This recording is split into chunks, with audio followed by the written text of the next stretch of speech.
You're listening to the Skeptic's Guide to the Universe, your escape to reality. Hello and welcome to the Skeptic's Guide to the Universe. Today is Thursday, June 15th, 2023, and this is your host, Stephen Novella. Joining me this week are Bob Novella. Hey, everybody. Cara Santa Maria. Howdy. Jay Novella. Hey, guys. And Evan Bernstein. Good evening, everyone. How is everyone doing this evening? All right. Not bad. All right. It's still light out, and it's 8:45. Yeah, no, we're getting to the longest day of the year. Wait, it's still light out for you guys? Yeah. Oh, I mean, that's It must be for you as well. No, Sarah, it's no? pitch black out. it's getting it's starting to get dark. But yeah, No, it's just pitch now. black for me. It must be a latitude thing. Maybe. Because we are on the same Yeah. time zone. That's fascinating. So you're a little isn't that further. cool? Yeah. You're a little further east than we are, I suppose. No, I think it's because I'm farther south, no? Is it a south? Mm-hmm. I thought it was an east-west thing, not a The north-south. south? Time zones are east-west. Yeah, but if you're farther south, you should have more light. Oh, here we In go. the summer, Fewer I should light. have... Oh, you're right. I should have more light in the summer, less light in the winter. You're right. So why the is it dark here? Maybe I am farther east I mean, than you it's are. not blazing sun out, but, I can No, still but for me, it's see dark. features. I see city lights. But there's Dark, photons. We still have like the little glow after the sun Weird. dips below the horizon, but the sky is still light, I love this time of year. Yeah, me too. That's gorgeous out. Yeah. Unfortunately, we do need to start this show with a little bit of sad news. Our very good friend Bruce Press died this week. So we knew he was sick. He had pancreatic cancer. He learned about it not too long ago. This is honestly faster than we thought. We were, I think, hoping he would make it to the end of the year. But the disease the chemo didn't work out, progressed very quickly. His liver failed. He was in the hospital for a week. And unfortunately, he succumbed, very quickly. But just wanted, everyone to know who Bruce Press, was. First of all, totally awesome guy. One of the just awesome people that we met in the skeptical community. Right? Yeah. He was a professional photographer, and we first met him at a lot of the live events where he would do a lot of the photography, at TAM and other events, and just he's a close friend of our other close friend George Robin, just became part of our circle. And the thing I just wanted to point out is that we had dinner with him not too long ago. And this is obviously, he knew what his prognosis was. And I was struck, I'm sure you guys were too, by just how totally he had his shit together. So here he is staring down his own mortality. What an attitude. Yeah, and he had like this, and he said his skepticism really is helping him deal with this. He's not having to deal with any kind of bullshit supernatural stuff. It's just, he was just very pragmatic and accepting and just...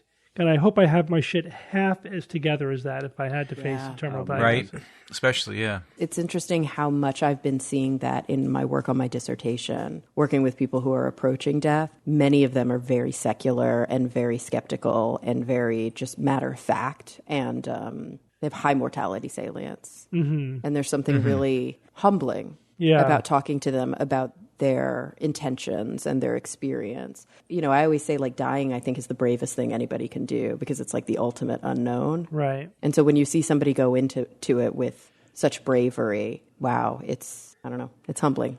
Mm-hmm. I think it needs to be said that, we've met so many people throughout the years making this podcast, all the live performances that we've done. Bruce was a total standout. An incredibly high quality person that was very giving. Classy guy. Yeah, he was so generous with his time and patience. And, not too long ago, we did a show in Bethlehem, and, he showed up to take pictures, and Ian and I were setting up our game show set, which we've never done before. It took us hours. For no reason, Bruce just made it his project and helped me through that whole process. That's the kind of guy he was. He would just... he saw a need. He could tell that I was stressing out, and he's like, I'm going to help Jay for the next 4 hours. Not only that, he always seemed to be having a good time, right? The guy always had a smile on his face. It was like, oh my God, what was happening never seemed stressed. It was always just like he was enjoying whatever we were doing, Yeah, absolute mensch. And I feel like I can see it in the photos because, of course, we're all tagged in so many different photos that he took over the years. And he had this way of capturing us. Having fun. Yeah. Capturing us in the moment, really in it. And I think that there's something really beautiful about his ability to see people and capture them, that we're so lucky that we have this now, this kind of memento. Yeah, I mean, I think you're right. I think like he had this very rational, logical, secular attitude towards life that was also very positive. He enjoyed life. He enjoyed everything he did. Like I know Jay later in life, like around the same, I think that his pandemic project was to get into bread baking, just like you did recently. Mm-hmm. And he got awesome at it, right? He would bring us these like incredibly awesome loaves of bread. They were delicious. Yeah, he just, just sunk his teeth into life in a way that I think is admirable. That we could all learn from. Yeah, sure. Definitely. Sure. Definitely. No doubt about it. Just one of those random, tragic, crappy things that happen. I remember when we heard the diagnosis, like, oh, Bruce, like the nicest guy, just gets this random, crappy diagnosis. That's the universe for you. Oh, boy. Really is. All right. So, but we did want to remember the good things about him. Again, he was just a great person to meet through what we do. We were lucky to be friends with him. We're definitely going to miss him. Sorry to see him go. Yeah. But we do have a full show for you. We have a great interview coming up with philosopher David Kyle Johnson. And I think you're going to find very interesting. We're going to get started with some news items. The news item that I got hit up with the most this week was the patient who had schizophrenia and then was catatonic, and then it was found that they actually had an autoimmune disease, and when they were treated for their autoimmune disease, they quote-unquote woke up. Doesn't that remind you so much of Oliver Sacks's Awakenings? Yeah, totally. Yeah, it's like this subsection of people. Yeah. Anyway, okay. But the reporting on it is, I think, misses the real story because they're focusing on the wrong things. And so the narrative that emerges in the lay press is that this person, that actually it turns out that schizophrenia can be caused by autoimmune disease, and that this was like this amazing discovery that this person who had catatonia for years just woke up when you treated them for their autoimmune disease. So as if that's what schizophrenia usually, or even. Well, the thing is, so I would presents as. Yeah, I would frame it completely differently. Mm-hmm. This person, it doesn't turn out that autoimmune disease causes schizophrenia. This person did not have schizophrenia. Exactly. Right, or they had a very specific subtype that was something, So this gets to how we make diagnoses. Yeah. Right?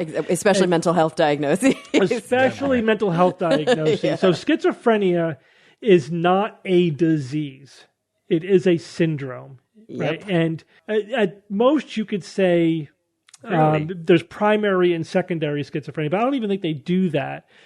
No, we say usually positive or negative symptoms. Well, yeah, but what I mean is like, if you have, all right, so part of this I'm coming at from a neurologist point of view. Right. Whenever anyone gets a psychiatric diagnosis, they refer them to a neurologist to rule out neurological causes, right? I mean, which is so funny because schizophrenia is partially neurological. Well, the thing is that there isn't a clean division between psychiatric and neurological. It's all brain stuff, and the only real difference is what you specialize in treating. So psychiatrists specialize in treating disorders of mood, thought, and behavior, and neurologists specialize in pretty much everything else that the brain does, like cognition, movement. Yeah, stuff exactly. Like that. Seizures and blah blah blah. Mm-hmm. And but it's all brain stuff, and we know it. That's why there's the American Board of Psychiatry and Neurology, right? It's the same board. It certifies both neurologists and psychiatrists, and 20% of my neurological boards was psychiatry, and vice versa, because we know that there's massive overlap. It's the same thing. But what is a psychiatric illness then? So it is one where there isn't a secondary cause, right? So if you have a brain tumor that causes a schizophrenia syndrome, you don't have schizophrenia. You have a brain tumor. Yeah, literally everything in the DSM has a qualifier that says is not better.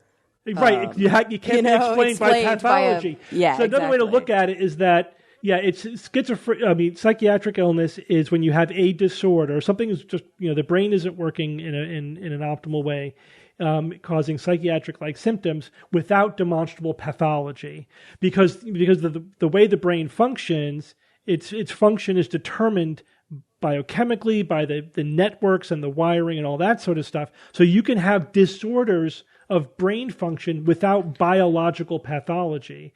And so neurologists tend to deal with pathology of the brain, and psychiatrists deal with the wetware, basically the bad wiring of the brain in the absence of pathology, although even that split isn't clean because there's exceptions all over the place.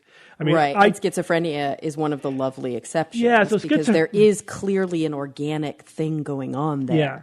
Yeah, but I think a lot of the big ones. I think anxiety has organic causes. You can have organic depression. They do, but you can't usually look at, let's say, an MRI of a person with anxiety's brain and know they have anxiety. But we're getting. But you can look at a schizophrenic. But you're right. Brain. I agree. That could change, though. That will change. Schizophrenia. It will change when we have better resolution. You're right. It's I think one of the more obvious biological psychiatric. Yes, disorders. that's a good way to put it. Yeah, I think that's. There are things like vascular depression, schizophrenia. There are a handful of psychiatric conditions that are more obviously organic, but that's only just because we're better at understanding exactly. Right now. But let me get back to the core point was, from a practical point of view, clinically, if you have somebody who presents with a schizophrenia-like syndrome, you have to rule out pathological disease, and then you're left with schizophrenia as a diagnosis of exclusion.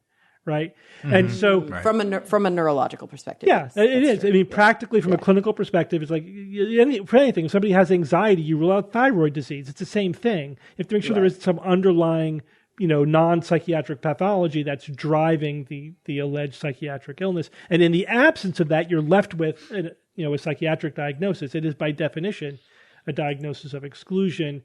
When you have the positive features that meet that diagnostic criteria. Okay, so in fact, I had a case that was very similar to this in that a patient was admitted to psychiatry while I was on the inpatient neurology service with a 20-year history of schizophrenia. And the family brought them in because they were getting worse and they couldn't take care of them at home anymore. And this patient was basically lost to medical follow-up for 20 years. The psychiatry unit admitted them with a decompensating schizophrenia diagnosis. They consulted neurology, said just for this, this person really hasn't had medical care in a while. Can you just make sure there's nothing neurological going on? It's like, I know, I'm sorry to bother you. It's kind of a bullshit, consult, but just, the attending wants to make sure we're not missing something.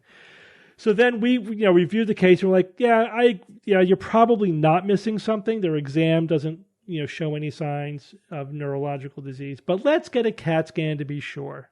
Just in case. We get a CAT scan. This guy has the front half of their brain filled with tumor. Yeah. No. And it was a benign tumor. It was actually outside the brain. It was just pushing the frontal lobes. And my God. So the frontal lobes couldn't work, creating a schizophrenia-like syndrome.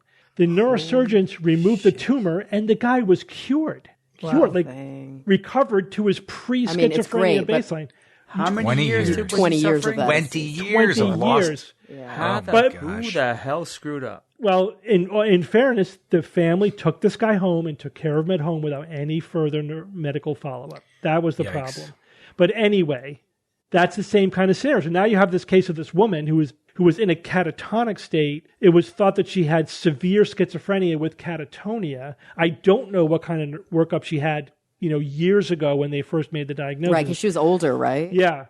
Catatonia was a diagnosis of exclusion. You look at the Parkinsonian, post-encephalitic Parkinsonian patients in Awakenings, all of them had diagnoses like catatonic schizophrenia-like state. Yeah, right. Just not placeholder diagnoses, right? Yeah, it was like, not based on any demonstrable pathology or anything like that. So a psychiatrist saw this patient 20 years ago, was involved with their initial evaluation, and then is getting presented the same case 20 years later. And it's like, wait a minute, is this that patient I saw 20 years ago? This sounds familiar. Yeah, this sounds familiar. So he essentially initiated a reworkup of the patient because he realized she's just been essentially warehoused for 20 years in chronic care, long-term care. They did a full workup, and it turns out that she had encephalitis. She had lupus encephalitis, and they treated that. It's basically an autoimmune disease. Her brain was inflamed.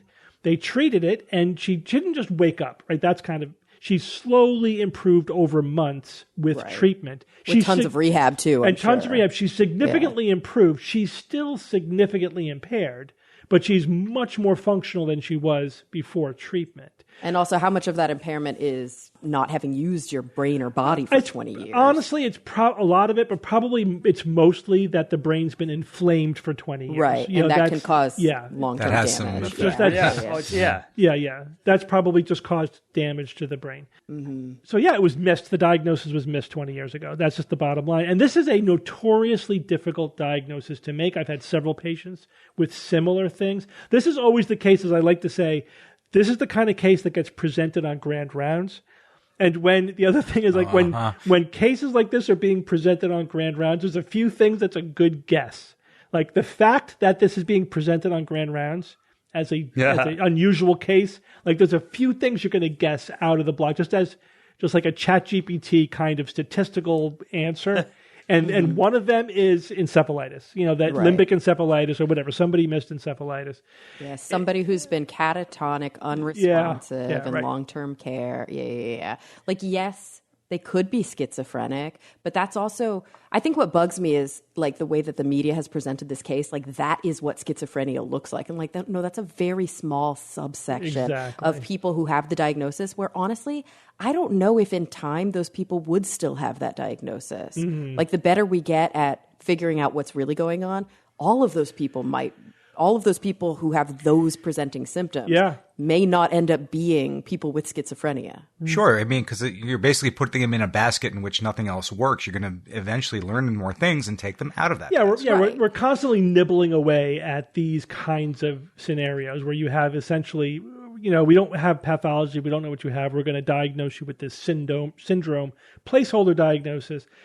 But over time, we realize, a certain percentage of these patients actually have this disease, and another percentage have this other disease, and even nibble away at it. Schizophrenia, it's so like I usually will say like psychotic disorder or thought disorder, because also there are so many different things. There's schizoid personality disorder, there's schizotypal, there's schizoaffective disorder. There's all these different disorders that have a psychosis component. Some are mood disorders with psychosis, and some are psychosis with mood problems, and it's a whole specialty. Mm-hmm. Absolutely. Like it's not just, they're schizophrenic and all people with schizophrenia are the same. Because we also, you mentioned, but schizophrenia can have positive or negative symptoms. Yeah. You can have people with schizophrenia who are paranoid, delusional. Weren't there there was that study we talked about a few years ago where they identified 5 subtypes? Like there's 5 clear subtypes of schizophrenia. Yeah, I actually would need to look at my DSM and see how are they slicing and dicing it today. And there's genetic, ways of slicing and dicing it now as well. Yeah, but this one is like this very, very extreme case where they're so frozen, catatonic that they're not even responsive. Mm. And the other thing, one final point before we move on is that because of this, one of the things I learned over the years as I matured as a clinician is that when you see cases like this, just give them steroids. It's like when all else fails, just empirically give them a round of IV steroids just to see if they wake up, because you risk very little in doing that. And just make sure you're not missing a case like this, because these are notoriously hard to diagnose. The workup can be negative. Why isn't that the standard then? I mean, it basically is, but it's like you have to identify when you're in the right clinical scenario where that's appropriate. And it's only going to be the standard if that person is in the hospital. Yeah, like if that person never makes it's always to in inpatient the context treatment. Of they're in the hospital. Yeah, they're not going to have an IV ever. But sometimes I'll do like if I'm seeing somebody as an outpatient who I think might be at the beginnings of this, I might give them a course of oral steroids, like a week pulse of steroids, just to see if it dramatically helps them. It's a diagnostic therapeutic trial, right? Saying, let me see if whatever you have is something that can respond to steroids. And sometimes the other point that I make to my residents, like we get to the point where we've done all the workup and we don't know what's going on and something confusing is happening. I'm like, all right, let's list all the things this could possibly be that's treatable. Right. And like, do you work up for infection too? Oh, you always do that, of course. Before you sounds like an episode of House. Before you give the steroids, you always do rule out all kinds of infections. So that's the ID workup is completely negative. Whatever. You do all the things. They're not having seizures. They're not on drugs. You rule out all those things. You're just left with the brain's just on fire. It's just not working. Mm-hmm. So I'm like, whatever's left, the list of things that we haven't ruled out that are treatable are all treatable by steroids. So let's just give them the steroids and see what happens. Because they're all linked to inflammation. Yeah, it's just all that's what's left. Yeah. It's just some kind of autoimmune inflammation. And if they don't get better, it's like, okay, well, we could check that off the list. But sometimes they wake up. I've had patients who I did that to. I just gave empiric steroids and they got better because that was all that was left to do, What's so interesting is that I wonder if that would have worked with Oliver Sacks patients because they used L-DOPA because it was actually a form of Parkinsonism. Yeah, no, it would not have. Yeah, so it might not have, but it was post-encephalitic Parkinsonism. So I wonder if there would have been like a little bit of an inflammation component. I don't think so because they had encephalitis lethargica.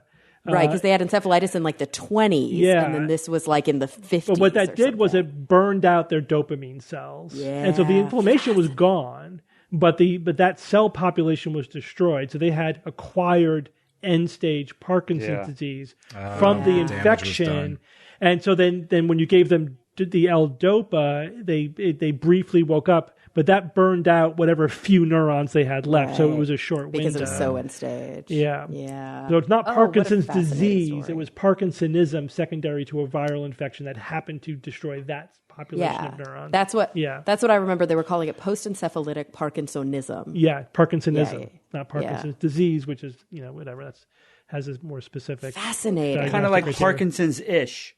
Yeah, well, just Parkinsonism describes the syndrome. Parkinson's disease is a pathological entity. Right, so it's Parkinson's-like symptoms. Yeah, like I said, ish.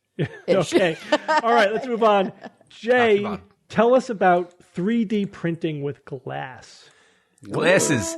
Glass. 3D printing is really starting to do some incredible stuff. Throughout the years, just like more so most other things, it's just getting better every year. They keep making improvements and applying it to new and different things. So listen to this. Researchers at the Karlsruhe Institute of Technology have come up with a new process for producing transparent quartz glass structures at lower temperatures. That might not sound impressive to you, but let's dig into the details a little bit. The ability to create transparent quartz at lower temperatures opens up new applications in optics, photonics, and semiconductor technologies. And this is important because, especially with semiconductor technologies, it allows us to do a lot more with semiconductors. And that means more power, which means, smaller semiconductors, less battery power. It bleeds into a lot of things. The historical way of creating transparent quartz involves a process called sintering.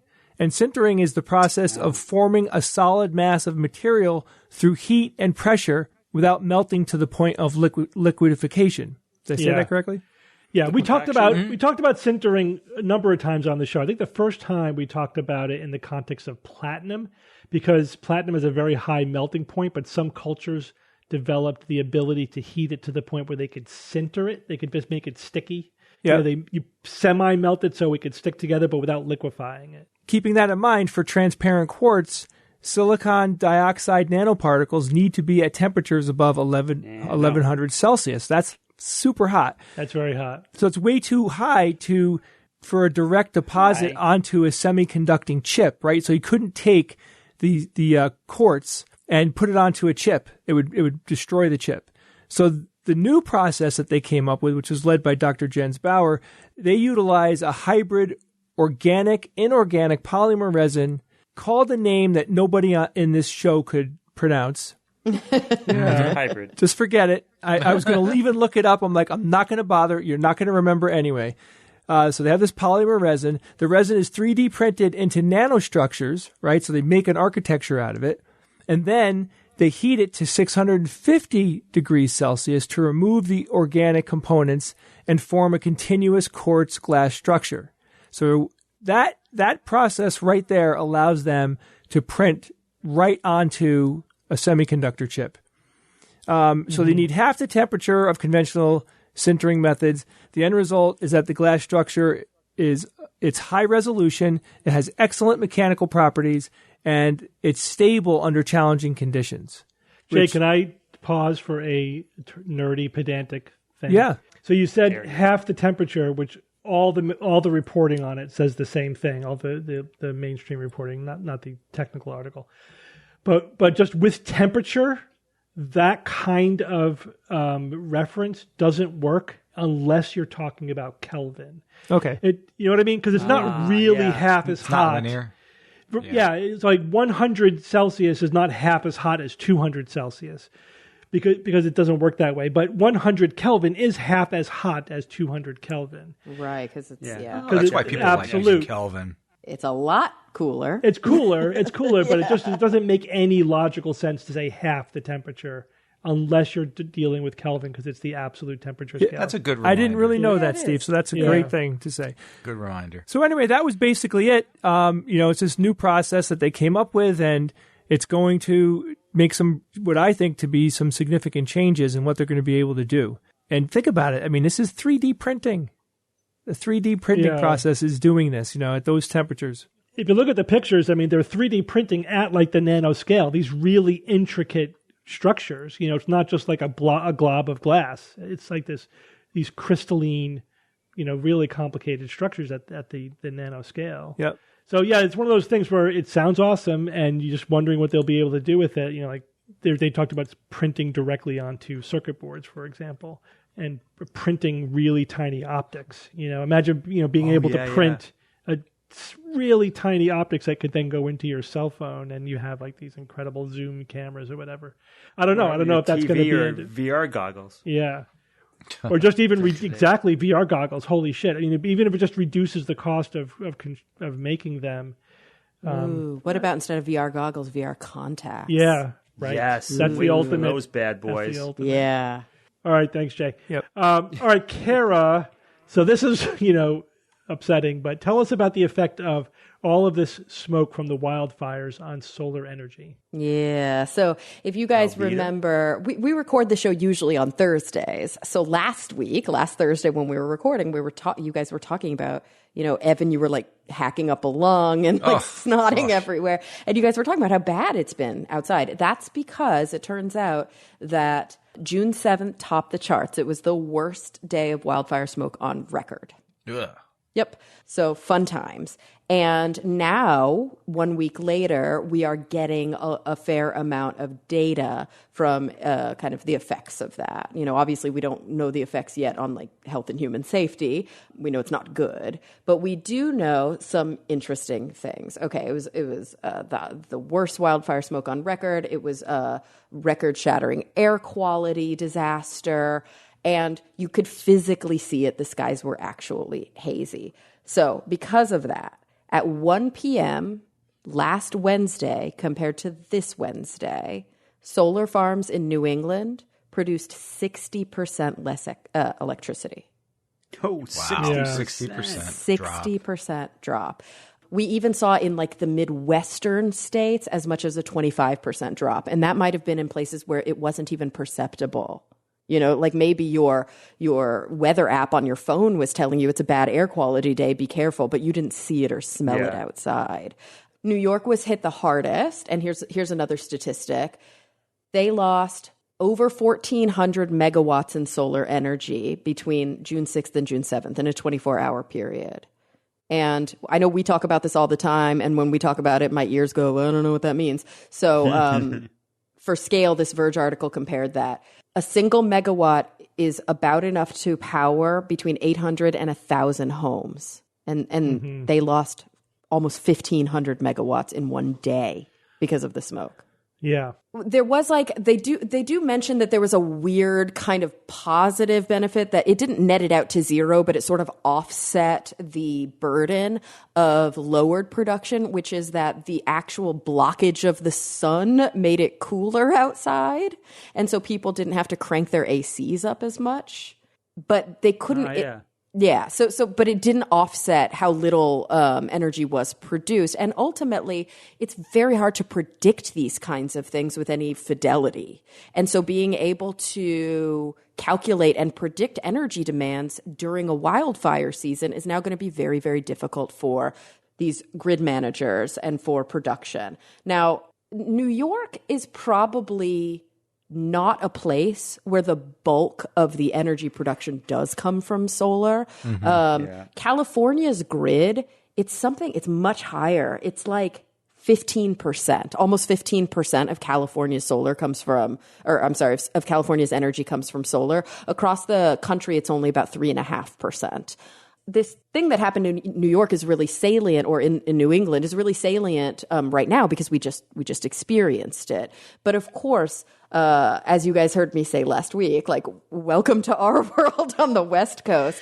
We have seen like really bad wildfires in the past. And like, for example, there was a bad wildfire season in September 22. It cut solar power generation in California by 30%, which was, pretty crippling to the energy supply because, again, 15% of all power comes from solar there. And then we also saw that year was a record year for blackouts. And now let's talk about something else that happens on top of this. When grid managers or production companies know that wildfires are afoot, they will sometimes have to cut power because of the risk of fire. Mm-hmm. When the conditions are good for wildfire, we've seen these like transformers and these large generators sparking. Like this has been the cause of a lot of some of the worst wildfires on the West Coast, has been old equipment that hasn't been well managed. And so you've got this added burden of now it's wildfire season. The wildfires themselves could potentially screw up our power production from solar. But also, even before it gets to that point, we might need to cut power because we don't want to cause a fire. Yeah. Kara, do you know what percentage of wildfires in America are caused by human negligence? Probably a lot of them. And wait, we're not counting just 5%? Climate change being a function of human negligence, right? No. We're actually talking about direct causes. Direct cause, like not lightning, like it was. Right, you're talking a flipped cigarette butt, a campfire, or even, are we also talking about these... Probably not controlled burns. Not controlled burns, but are we also talking about these power... I don't know, to be honest with you. Yeah. It wasn't explicitly listed or excluded. If it includes that, I'd say it's probably like half. 80%. 80%. But the good news is that means we could prevent 4 out of 5 forest fires just by not doing stupid stuff. Right, but Smokey the Bear was right telling 50 us years to do ago. that. Yeah, exactly. No, really? I mean, so the good news since I was a kid. This is one of those tough things where it's like the good news is that theoretically, and the bad news is we already knew that and still haven't made the change. Right, but there's so a lot could be handled with education. Like people don't realize that just if you're dragging your muffler behind your car like that, those sparks could set off a forest fire, or shooting rifles and guns. Those sparks can set off fires as well. Or, doing a gender reveal party. During gender reveal parties, lighting those floating lanterns, not knowing where they come down. That's the thing that's so sad, though, because... Fireworks season is right now. It's happening everywhere. I don't think it's that people don't realize. I think it's that they don't care. Yeah. I think you're right. There's a certain percentage of people who don't realize, but a larger percentage of people immediate don't care. gratification, They may be whatever. underestimating the risk. And they may be underestimating how significant it. Like I think, I love your endless optimism, Steve. I know, like the Caldor fire was caused by a father and a son who were just riding an ATF, all-terrain vehicle, ATV, around. That was it. Yeah, I mean, it's this really complex scenario that we're seeing where human behavior is causing these terrible wildfires. And we know that wildfires are natural and there is a healthy way for forests to burn. They need to burn. We do prescribe burns. It's a part of forest ecology. But the quantity and the devastation of wildfires recently is clearly indicative of changes to the climate. Mm-hmm. So you've got these climate change either induced or exacerbated wildfires that, as you just mentioned, are often caused by more direct human behavior that now have this downstream negative effect of actually intervening, screwing with the attempts that we have to circumvent or at least to mitigate climate change. And it's kind of a feedback because the more climate change, the more wildfires, the less well our solar panels work. And not only that, Kara, I sent you, I pointed out to you when we were prepping for this. Yes, yes, you did. That the increased temperatures cause more droughts, which means they have to shut off a lot of the hydroelectric plants too. Mm-hmm. So it's like we're burning coal to replace the electricity we can't produce because of climate change, which is worsening climate change. It's so this negative feedback. The problem perpetuates. And then you add geopolitical conflict to it and my head explodes. I just read an article the other day. We won't get into this, but about how we need, I think, a certain amount of like these basic materials like uranium or something in order to make our nuclear power plants run. And we rely on like a huge amount of that from Russia. Yeah. And it's like, oh, geez, really? Yeah. Really? Now, so we need to develop other sources of uranium. But yes. And the other thing is, we often talk about like what was the cause of the the fire. And it's always multiple things at the same time. They're not mutually exclusive. So global warming makes it more likely to happen, but there's often a trigger like human error, sometimes natural, but also it's bad forest management. And this is... So it's a huge problem. Yeah, Canada has not, especially in the east where these fires are coming from, we're not doing a good job of forest management. They didn't have the resources. Right. They didn't put the resources into it. You can't have a bunch of trees laying around, drying in the warm sun, and creating a bunch of fuel, for these fires. They may not have needed the same kind of forest management that they need now because of climate change. Exactly. And that's the other thing. Climate change is, like you said at the beginning, these warmer temperatures are causing it, combined with this, but it's also exacerbating it. Not only are there more, they're also hotter and larger and harder to put out. Right. And they're happening at times of the year which they're not used to. They said this was particularly early in the year to have fires. Fire seasons are growing, and now it's like just all year round in some places now. It's not even a fire season anymore. And so our old methodologies, which weren't perfect even then, even though we know a lot about forest management, we just don't always, practice what we preach, might not be optimized anymore because the conditions have changed so rapidly. All right, thanks, Kara. Bob, tell us about retooling ribosome translation. Ooh, that requires some backstory. Yeah, this was pretty cool. Scientists have made recent progress in this fascinating goal of programming cells, or specifically ribosomes, to create proteins that have never been made before in the history of the Earth. So why are they doing that? What could it mean to humanity? And especially, of course, what could it mean to me? So this comes from the journals Nature Chemistry and ACS Central Science, and these chemists were centered around University of California, Berkeley. Okay, so this news item is all about the complex cellular nanomachine known as ribosomes. So let's go over what a ribosome is before we do anything else. Now, ribosomes exist within cells. They're essentially nanomachines for making one of the most critical and versatile molecules of life, proteins. Did you know that the word protein is from a Greek word that means of utmost importance? I did not know that. I didn't know that. So think of a mammal cell. Jay, I think you're a mammal. Well, technically anyway. Each of your cells have about 10 million ribosomes. I had no idea. 10 million? I figured, you got one big ribosome and you're good. No, but each one's they're all over. Million, they're on the rough endoplasmic reticulum, baby. Yeah, they're all over. They're in the. They are all over. They're in the core. They're in the outskirts. They're all over. I love the core and the outskirts. This is how I want to start talking. I think it's called nucleus. I think it's the nucleosome in the interior, and then by the cell wall, because where the proteins are created actually determines where they're going to be used. I didn't know this either. This ribosome's got two subunits, and they each wrap around the recipe that's in the messenger RNA, and they start stringing together these amino acids. And once the string is done, then the amino acids fold into any one of the critical proteins that the organism needs, that's trying to create there. Now, proteins, of course, are amazingly versatile, surprisingly versatile. They can be purely structural molecules. They can be just protective. They can be used to transport. They could be storage. Proteins can be membranes, enzymes, even toxins. Most of what cells do essentially involve proteins in one way or the other, pretty much all about proteins in a really important way. Now, with all this versatility, ribosomes, though, are still surprisingly limited in a way. The ribosomes can only choose among, say, about 20 of the canonical so-called alpha amino acids, right? About 20. Technically, it's kind of the amount of amino acids available can be 22, but that's just too, we don't need to go that detailed. It's about 20 alpha amino acids that are used. And that's all because of what? Contingencies of evolution, right? That's what evolution has made available to them, to the ribosomes. So why? Why is it just those 20 or so amino acids?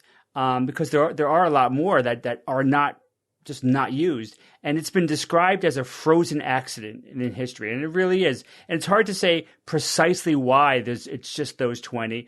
But scientists generally think that the magic 20 are linked to a couple things, like the frequency in meteorites. If you look at meteorites, you're going to see those amino acids more than other ones. And also that experiments that were done in the prebiotic soup billions of years ago. So based on the different kind of experiments that were done that long ago, that kind of also, makes sense that that's why it's those 20 that have been used. Also, isn't it just kind of a principle of like biology conserving? It's like if these 20 are good enough, why need more? It's partly that. Also, we need the genetics to control the amino acids, and we have the trinucleotide system, right? Mm-hmm. So would we need to go to 4 if we had more amino acids that we had to code for? Right. So there's lots of, but it's like somebody who's famous for being famous. Like this is the system we have because this is the system we have. At some point, it gets locked in. Yeah, right. Yeah, it's what worked, and we didn't feel the need to improve it. Yeah, and I read one comment. Somebody was saying that if you reset evolution, that there probably would be 75% of the ones that are used now would probably still be used, but there still would be a 25% variation potentially, and that's assuming all things were essentially the same as they were. But how many proteins are possible? Have you thought of that? What's like the total space of possible proteins? One viable proteins or 20? No, possible proteins. One estimate puts it at 20 to 50,000. That's a big number, but that's kind of like the total space. That's just like the outer limits. More realistically, if you assume, say, a typical protein length is, say, 300 amino acids, which is reasonable, then those 20 amino acids can conceivably be arranged into 10 to the 390 different proteins. Still a gargantuan. If you made a molecule, 10 to the 390 of those, it wouldn't fit in the universe. You're right. There's not enough atoms to create an example of each one of those. So that's an amazingly high number. But you can get even more realistic than that. Only about 1 in a billion of those are actually stable, and usable. Any of the other ones that were not stable, they would not have lasted long. They would not have been passed down, and that's why we're not seeing a lot of those unstable ones, of course. Now, far fewer than those have actually been created on the Earth. Humans use about, 20,000 distinct proteins. Estimates vary, but 20,000 is the number I see most often, 20 to 25,000. Is that true with most mammals? Are they around that number, no, you think? There's huge differences. Even more variable, though, was the entire Earth's proteome. One number that seemed hopefully maybe more reliable than others, maybe 10 million unique proteins potentially. Some have much higher numbers than that, but 10 million seems reasonable. What if we can create proteins using that much wider palette of amino acids? What can we do? Is it worthwhile? To use far more than, let's say, the 20 alpha amino acids that are available to biology on Earth. So that is what these chemists from the National Science Foundation Center for Genetically Encoded Materials, CGEM, it's called CGEM. That's what they've been working on. They want to retool the cell's polypeptide manufacturing plant, as they put it, the ribosome, to make what nature cannot make. Now, the crux of this latest news item is the fact that 3 separate papers have been published recently covering significant advances in this field. One paper dealt with how to reprogram cells so that ribosomes can handle these different building blocks that I've been talking about. The second paper talked about how to predict which building blocks make the best substrates, right? That's important to know, which ones are worthwhile pursuing in terms of a substrate. The third paper dealt with how to change ribosomes to actually use these new building blocks and make them into polymers. Now, sure, they haven't solved these problems, but they've made some significant strides in these 3 key areas to achieve these goals. Now, speaking of goals, their ultimate goal here, the scientists say, is to be able to make this new system fully programmable, as they put it, so that the new mRNA instructions and the new building blocks can be made available to the cell, so that it could then essentially make an unlimited variety of new molecular chains, things that have never been seen before. These can be made into new biomaterials. They can be made into new enzymes, new drugs, maybe even new and revolutionary types of meatballs. You never know. So the CGEM director, Alana Shepards, was a distinguished chair in chemistry and professor of molecular and cell biology at UC Berkeley. She said, CGEM is working to biosynthesize molecules that have never before been made in a cell, that are designed to have unique properties. The tools could be applied broadly by polymer chemists, medicinal chemists, and biomaterial scientists to generate bespoke materials with new functions. Now, these novel polymers could have specific applications that have been specifically designed, or they could be created just to see, just to see what was created and what new applications could be there that have never been imagined before. They offer a couple of examples. One was creating new compounds to deal with antibiotic resistance, which of course is hugely popular, especially with the potentially new era of antibiotic resistance in the future would be devastating. Oh my God. So another possibility that they discussed involves synthesizing a protein-like polymer that's a mixture of spider silk and nylon. Think about that, mixing spider silk and nylon. Microbes could then make an essentially infinite variety of these. Each, they say, maybe near infinite, not technically infinite, but each compound would be new to chemists and with never before seen properties. I mean, what would you even call a mix of silk and nylon? Maybe a Cylon? Absolutely. Maybe that wouldn't be a good portmanteau. But very cool stuff. I'll be tracking this. This is one of those advances in synthetic biology that I think just has such amazing potential. It would be a major game changer.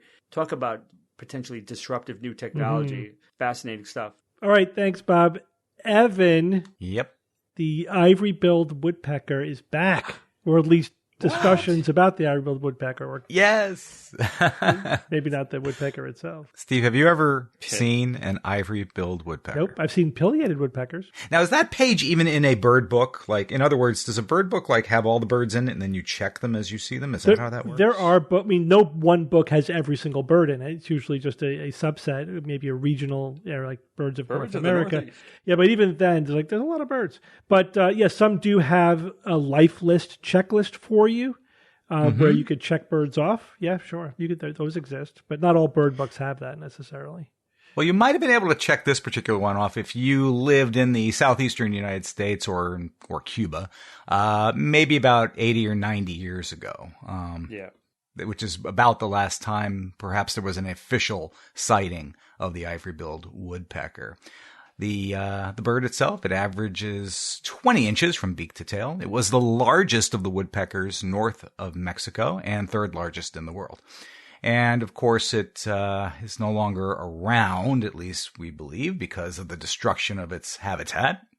Severe population declines in the 1800s almost wiped them out. Only a small number survived into the 20th century. And again, it's believed to have gone extinct in the middle of the 20th century when one of the last official reported sightings was made in 1944. But do you guys remember back in 2004? I recall this was big news at the time. Oh, yeah. The bird was reportedly rediscovered in Arkansas. Yeah, people were going crazy. Yeah, and that led to a multi-year search effort for the elusive ivory-billed woodpecker. However, the Cornell Laboratory of Ornithology, which was involved in that search for the bird, reached a conclusion, saying having searched more than 523,000 acres over 8 states, beginning in Arkansas, where the compelling sightings and a few seconds of video were captured in 2005, no definitive evidence of a surviving ivory-billed woodpecker population was found during the searches. So, yeah, could not substantiate it, unfortunately. But the reports have continued. None has reached the threshold of quality for general acceptance by ornithologists or the birdwatching public. And in 2021, the U.S. Fish and Wildlife Service opened for public comment a proposal to declare the species extinct. And they're actually, the U.S. Fish and Wildlife, they're proposing removing the bird from the list of endangered species. And that report, or that decision, is expected later this year. Yeah, it's technically still there. But they're supposed to make a decision later this year, which my guess is they'll probably make it officially extinct at that point, at least by their measures. However, don't close the door immediately, because a recent study published last month in the Journal of Ecology and Evolution suggests that multiple lines of evidence suggest the persistence of the ivory-billed woodpecker in Louisiana. And that's the title of the actual paper, in fact. Present evidence suggests the presence of the ivory-billed woodpecker at this study site based on a variety of data collected over a 10-year search period, 2012 through 2022. These data are drawn from visual observations, roughly 70,000 hours of recordings. These are acoustic recordings. 472,500 camera hours by, camcorders or recorders, captured by 34 trail cameras, and over 1,000 hours of video drawn from drone flights, over 3,200 drone flights. Cool, man. Here was their drone flights. Yeah. What's the best, man? What's the best evidence? What is the best evidence? As we said to the what's the best here's their conclusion. Yeah, here's their conclusion. Okay, they say using these multiple lines of evidence, the data suggests intermittent but repeated presence of multiple individual birds with field marks and behaviors consistent with those of the ivory-billed woodpeckers. Data indicate repeated reuse of foraging sites and core habitat. The findings and the inferences drawn from them suggest that not all is lost for the ivory-billed woodpecker and that it's clearly premature for the species to be declared extinct. The thing is, if we had evidence of an ivory-billed woodpecker, we wouldn't need multiple lines of evidence. We would need one piece of evidence. You would need one clear photograph. That's like all you would need. Low-grade pseudoscience evidence, right? It's like... Well, I think it's again falling into that pattern of the ambiguity is the phenomenon. The fact that all of this, it's all the evidence that's right at the limit of our detection in terms of being able to distinguish a pileated woodpecker from an ivory-billed woodpecker. So after all of those hours and all of if they had one solid piece of evidence, that's the only thing that we would be seeing. But they don't have that. One good video, one clear close-up video would do it. I know, and unfortunately they're blurry images and things, Or they're just too far away. So I looked at one of the videos that's on this article, and it shows a pretty good video of a woodpecker flying and then, landing on the side of a tree. But it's at that distance where you could tell, it's definitely either a pileated or an ivory-billed, but you can't tell between the two of them. And I'm not seeing the clear markings of a ivory billed, or you're not getting a good enough view of the bill itself, which is like a very distinguishing feature from a pileated. Right. And you have to wonder, why that's the evidence that we're seeing. Now, I'm a part-time amateur birder, who occasionally picks up a camera if I think I'm going to see birds. I have perfect close-up full frame pictures of pileated woodpeckers. There you go. Right. They're big birds, so they're easy to get, nice pictures of, and they're not skittish, and they're not that fast. They're not like these little birds that are constantly flitting about. They're these big birds, they're easy to get really good pictures of. And I just, again, I think the fact that we don't have a definitive picture is because they're extinct. This edge of detection kind of evidence is just never going to. It's just never going to cut it. I'd be surprised if it weren't there. Yeah, that low grade evidence. What about DNA? Would there be DNA evidence? Corpses? No, that's right. Yeah, can't find them. Well, the same arguments. The shell, for a Bigfoot, right? Same arguments. Piece of a shell from an egg, something. The thing is, again, when you do enough birding, you realize that what's presented as this is the type of this species. There's a lot of variation, and there's regional variation. So I wonder if we're just looking at a subpopulation of pileated woodpecker that's just a little bit different than the main population, and maybe it even has a little bit of blood from 100 years ago from the ivory-billed woodpecker. It's a hybrid. Yeah. Just humans with Neanderthal blood. Yeah, exactly. Of all the footage they took, Steve, I mean, I didn't see this in the paper or anyone else picked up. Where are the pictures of the pileated woodpeckers that these drones captured, that these cameras captured? Right? Like you said, you I don't know yourself. I mean, isn't that part of the body of evidence? Is we have all these clear pictures of the pileated woodpecker, but only perhaps these possible blurry images of something resembling the ivory-billed woodpecker. And to me, that's a stark contrast, and I think says a lot. Yeah, right. Yeah, I don't know if that evidence includes definitive pictures of other birds we know are not extinct. I don't know. Yeah, I didn't see anywhere where that was considered part of the evidence. Yeah, that would be that's a really good point though. If that same body of evidence includes definitive pictures of pileated woodpeckers, that would be a really, I think, fatal argument against. But wouldn't it have to? Think about it. I don't know, unless it's just the nature of the, like, where they have the, like, you know. If that's the nature of it, then they're doing a crappy job. Well, yeah, I just mean that, Well, like, because they you have, can't like, cover camera traps and stuff like that. But I had a camera trap once. I got a lot of close-up pictures of a lot of birds. It just boggles the mind that they don't have one piece of clean evidence, you know. Yeah. It's unfortunate because I would love for the thing to still exist, but. Yeah, it would be quite the story They're if dead, they can ever Steve, get they're it, dead. you know. Yeah. The bird's dead. The bird's dead. All right, thanks. If Woody had gone right to the police, this would never have happened. Thank you. All right, thanks, Evan. All right, Jay, it's Who's That Noisy time. You've had a couple weeks off. All right, guys, last week I played This Noisy.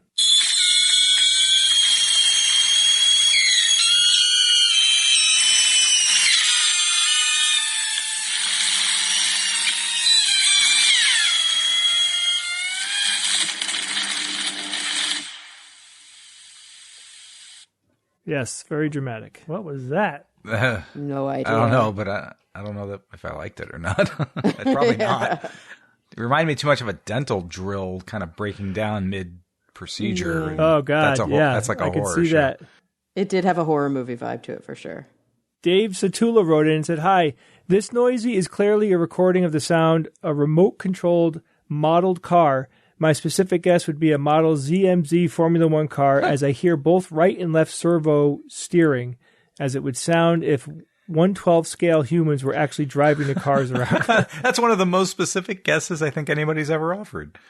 A ton of people wrote in like these small remote control cars. It is not correct. I have heard the sound that some of these cars make, and there was a little bit in there, Yeah, a little I bit. could hear that. I can, yeah. Yeah. Visto Tutti wrote in, and he said, definitely grinding or drilling sound in This Noisy, right, Evan? Normally I would say it's just an angle grinder, but because you are Jay, I'm saying it is the Mars rover drilling into rocks on Mars. I don't know. I haven't heard a recording of a Mars rover drilling into rocks or anything like that, so I don't know what that sounds like, but this is not correct. It's very hard to hear since it's such a thin atmosphere. I wonder how much it would sound differently because of how thin the atmosphere is. Another listener wrote in, Charles Robinson. He said, "I finally think I know his sound. It's a red-hot metal ball being placed on a block of ice and melting its way down into the center of the block. Very cool to watch and hear." There is some similarity between this sound and that sound. If you've never heard that, lots of people have done this experiment. They've also, they've put the hot metal ball, different types of metal ball, into lots of different things. It always makes like a high-pitched kind of squealing noise because there's a lot of like water evaporation and whatnot. But that is not correct. There was a guest that was kind of getting to the core of it, but not fully there. So this was William Steele. He said, "Hi, Jay. At the end of the Noisy, I think I hear something electric. My guess for this week is this is electricity arcing through grapes." So this indeed is electricity, but it is not arcing through grapes. The winner for this week, Brian Masters, he wrote in, he said, "It sounds like a tree that is shorting out a power line." And that is indeed what it is. This is a tree branch that has bridged a gap between two high-powered lines. And I won't play the whole thing for you, but this is basically an incredible amount of electricity going through the tree, and the wood is fully, on fire and dealing with the wrath of the electricity as it is coursing through it. So here it is again. Okay.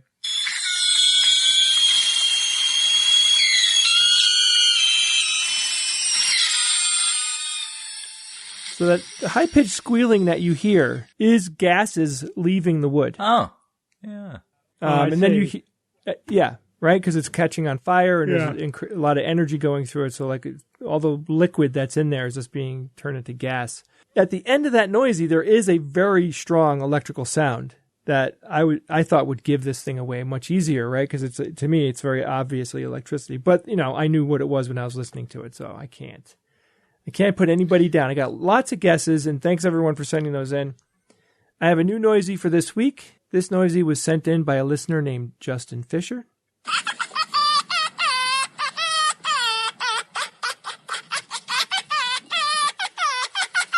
Do not like? I didn't realize until I played it right now to you guys that could be something so Halloween Oh yeah, man. That's very uncomfortable. That could but you be know, whatever that literally- was, well, you don't know, but I'm guessing whatever that was, it was alive, and I like that even less. Well, you're just going to have to wait. Just have to wait till next week. Before I go, I want to remind everyone that you could email me at wtn@theskepticsguide.org if you have guesses or if you heard something cool this week. And Steve, becoming a patron of the SGU right now is a very good time to do it because you might notice that our primary ads that we read, we're not doing them. And that is because, things have been in the ad industry, lots of companies that have been doing advertising. This happens from time to time. There'll be dry spells. But this is a particularly long one because we don't have anything booked until the end of the year. Yeah. Wow. And it's partly because we had to reject some advertisers because we didn't like, there were things that we were uncomfortable with. Yeah, we had an advertiser that we had to say no to that was already booked quite a bit because of that. So we're very selective on who our advertisers are. And if we're doing a host read ad, we are going to have vetted it. Now would be a great time to support the SGU. If you were ever thinking about doing it, we would really appreciate your support. We could use it. We need it. So please do consider doing that for all the entertainment that we give. Even a little bit would be a wonderful thing to do to help us keep going. And Steve, I don't have anything to say to you. Okay. Thank you, Jay. All right, we're going to do one email. This one comes from Andrew Albertson, and he writes, been listening since 2006-ish. Love you guys. Had feet in hot tub with wife, and we noticed a string of lights in the sky. Immediately joked it was a UFO, but it was something I've never seen in 13 years in Ocean View, Norfolk. To me, it reminded me of the speed of a slow plane pulling a sign message. Not sure how to get images, but it would be awesome to share. If you debunk this, I'll sign up to Patreon. Okay, so Andrew did send us the pictures. Before he sent us the pictures, I actually said, okay, well, without the pictures, it's hard to say for sure, but here's my differential, right? Number one, I think this is probably, you're seeing a trail of Starlink satellites. But it could be drones, it could be ultralight aircraft, it could be lanterns. Then he sent the pictures, and pretty much 100% this is a trail of Starlink satellites. Mm-hmm. Yeah. I've seen pictures of them before. Evan, you saw them. I witnessed them about 2 weeks ago in my sky. And I was outside. My dog was outside with my dogs and looked up, and there it was. It was a straight line bead of about 20 of these things. Exactly as he described it, an airplane pulling a sign behind it. That was sort of the pace that it seemed to be going on. Yeah, because it's very far away, so it looks like it's slow. And I was fast and far away. Yeah. So my first thought was airplane or airplanes. I'm like, but that can't be right. I said, this could be satellite, a string of satellites. Did I really just witness this? It was really cool. I followed it for about a minute as it crossed my view. And then I went inside to my computer and I said, well, I basically did a search for string of lights in the sky. And of course, immediately 100 websites pop up and talk all about the Starlink string of satellites that were exactly, and of course the images confirmed that's exactly what I saw, and brought me to websites in which you can actually track these things, and you can get really cool websites in which they'll tell you exactly when in your sky, at what time you'll be able to see those strands pass overhead on clear nights.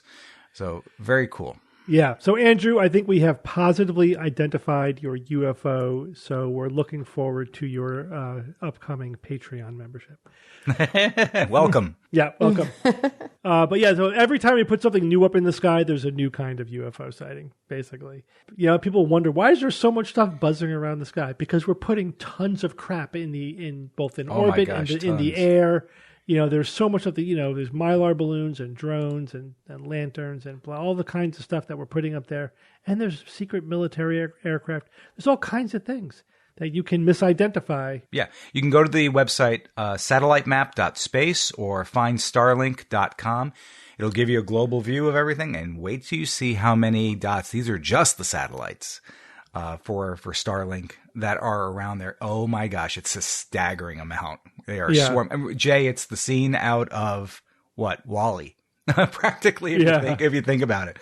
Wow. We have like people have a germ cloud. We've talked about our germ clouds. Well, Earth has a satellite cloud. Yeah. Not quite that bad yet. No, not quite that bad, but it's impressive in a way when you look at it. All right, we have a great interview with David Kyle Johnson coming up, so let's go to that interview now.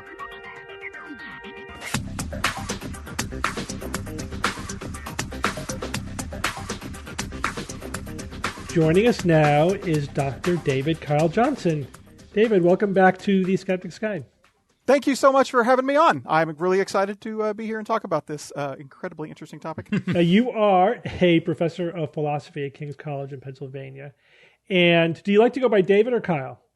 Call me Kyle. Kyle, yeah. And you wanted to come on to talk about one of the quotes that Evan used in a recent segment of Name That Quote. Evan, you have the quote handy? Dang, I'm telling you, it was David Attenborough, not Richard Attenborough. Oh, that whole thing. Not that one. Oh, not that one. That one became infamous. No, here's the quote. Infamous. If evolution is true, you could not know that it's true because your brain is nothing but chemicals. Think about that. Right. And that was Kent Hovind. Yeah. Right. And everybody thought it was Kirk Cameron, including me. I was mowing my lawn while I was listening to the cast. And I was like, oh, that's definitely Kirk Cameron. I think part of us wanted it to be Kirk Cameron. It's definitely his level. I mean, it's true. I mean, they were all plausible, but that it just smelled of Kirk Cameron. But anyway, so you emailed us, let us know that there's a lot more depth to the history of what he's kind of tangentially referring to in that quote. And yeah, right. So again, I was mowing my lawn. I heard you guys rightfully laugh at kind of how ridiculous it was. But the way that you guys treated it, it made me realize that you didn't know that there was he's borrowing from some serious philosophers and thinkers in kind of Christian theism academic circles, which maybe makes it make more sense that it's Kent and not Kirk, because maybe he's done a little bit more studying and is aware that he's borrowing from some philosophers. And so I was like, they clearly don't know that. I could just send him an email and say there's actually a little bit more to this. I've published on this argument that he's actually referencing here. It's called the argument from reason, and thought you might be interested to know that there's a little bit more to the story. It's still a bad argument, but I think it's kind of interesting. It also has an interesting story that kind of ties in with sci-fi fantasy stuff, mainly fantasy stuff. I'd like to tell you that part of the story if you're interested. I really struck a vein with this quote, didn't it? Sure. Well, let's start with what is the argument from reason? What is that? Okay, so the argument from reason is it originates with C.S. Lewis. At least he's the one that really popularizes it in the modern day. The basic idea is it's an argument against naturalism. Mm-hmm. Now, when Lewis puts it forward, he kind of lumps naturalism in with what you would think which would just be the denial of the supernatural. But he also includes in this the theory of evolution. He just kind of thinks they go hand in hand. Mm-hmm. And then Lewis also kind of includes in that definition a kind of deterministic view of the universe, where everything is just physical particles, cause and effect relationships. Everything is a result of that cause and effect process. And he just kind of lumps all of that under naturalism. But the idea, the basic idea of it is that if naturalism is true, then knowledge, knowing anything, is not possible. Knowledge is impossible if naturalism is true. Why? Well, it depends on what version of the argument you're looking at. The quote kind of references the two main versions of it. One kind of version of it is, well, if naturalism is true, then your brain is just chemicals. And if your brain is just chemicals, it's just cause and effect interactions, right? It's just neurons firing.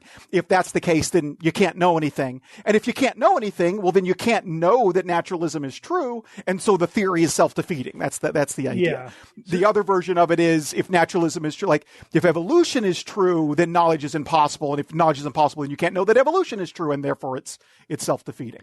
And I can break down the kind of two versions. That's kind of what I'm prepared to do, is articulate the two different versions, but that's the basic idea. Yeah, I mean, it seems to me that the huge leap there is that if naturalism is true, or if the brain is just chemicals, or if evolution is true, you can't have knowledge.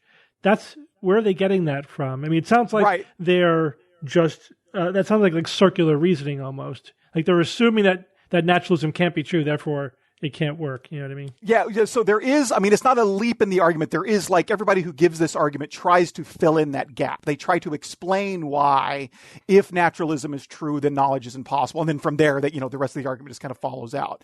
And so that's the interesting part of it, I think. Yeah. Is to see how that argument works.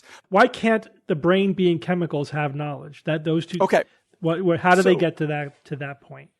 Okay, so there's kind of two versions of it, right? I'm going to do I've kind of broken this down into there's the chemical version of the argument and then there's the evolution version of the argument. Okay, so when C.S. Lewis originally gives the argument, basically he's lumping all of these theories together. So, naturalism, evolution, and determinism all kind of together. But basically what he's arguing is that in order for knowledge to be possible, in order for a conclusion that you draw to be rationally justified and be able to get you knowledge, it has to be the result of what he calls grounds consequent reasoning.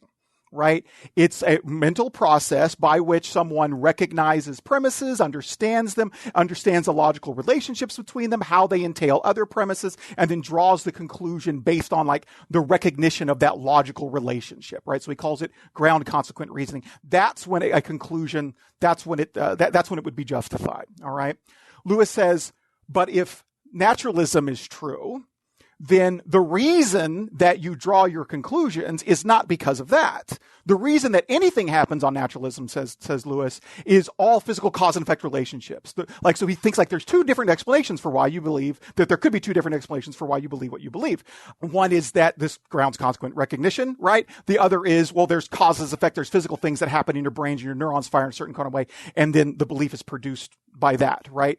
He says, if that's what's going on, if that's the explanation for why you believe what you believe, then it doesn't really count as knowledge. That's not grounds consequent reasoning. And on naturalism, that is what's happening. And so the initial version, the 1947 version of the argument, which is part of the story that I want to tell, but that basically says it's either one or the other. Right? It's either it's ground consequent or it's this cause effect process. On naturalism, it's the cause effect process. That if it's just a cause effect process, the belief isn't justified. Therefore, on naturalism, knowledge is impossible. On supernaturalism, where reasoning is a completely mental operation, and think in terms of like substance dualism and soul talk and that kind of stuff, right? Well, that's what can get you grounds consequent reasoning. So knowledge can be produced there, but it can't be produced on naturalism. And so, therefore, knowledge is impossible. That's the very first version, the kind of 1947. But the assumption there is that they both can't simultaneously be true. That you can't have cause and effect and do reasoning. But that's a false premise. You can't. Here's the story I want to tell and how it like links into sci-fi fantasy. Okay, so I don't know if you guys know this or not. Hopefully you don't, because this will be interesting.